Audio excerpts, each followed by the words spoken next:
People who have been extras on an adult video shoot. What's your story? I was an extra in scores of adult videos for one of the bigger websites. Here's how. A buddy of mine was super into adult content, not just watching, but fanboyed the girls. Like, went to conventions level. I always found the conventions awkward myself. He asked me to go with him one year, so I did. We stopped at a booth. He wanted to get some autographs. I didn't care to. So he jumped in line and I hung back behind the crowd. I struck up a conversation with some English dude. He was super cool. Quickly discovered he was a popular male talent. I asked him, hey, you know, in like a classroom scene, there are students who start in the class, but they leave when the banging starts. How do you get to be one of those guys? Oh, dude, we always need extras. Hey, we're having a barbecue on Saturday. If you want to come, you should text me. I take his number, tell my buddy about it when he comes back, and he freaks out. He wants to go. I text Kieran, he gives me the details. Huge mansion in the Hollywood Hills. We park, knock on the door, and some random dude with a shaved head answers. You the guys Kieran invited?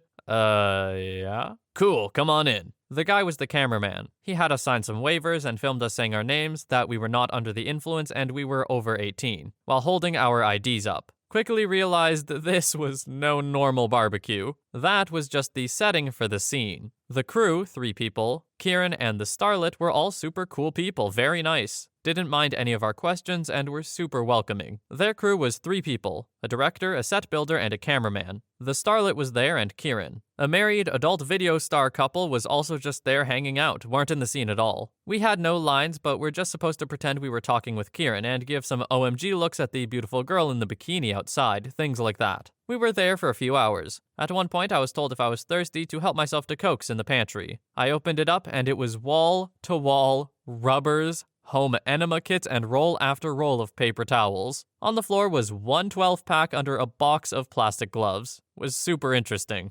Eventually, they had the shots they needed from us extras and were going to get into the action. We were given $100 checks and thanked for our time. The director liked us and asked if we would do it again, flat $100 per day. We said yes, and he told us his assistant would be in contact whenever we were needed. I did scores of scenes and got a lot of my friends extra work too. I was football players, a married guy whose wife cheats on him, did that one several times. A club goer, a survivor-like contestant, a wedding guest, a ping pong player at a party, and just a ton of other things. It was a lot of fun, met a lot of really cool people, and got some great stories. The crew and most adult stars I met were all super nice, relaxed people. It was definitely an interesting time. You guys have no idea how glad I am the British guy did not talk again. I got my headphones on right now, so I can't hear myself super well, so I'm sure that accent was just abysmal. I'm so sorry.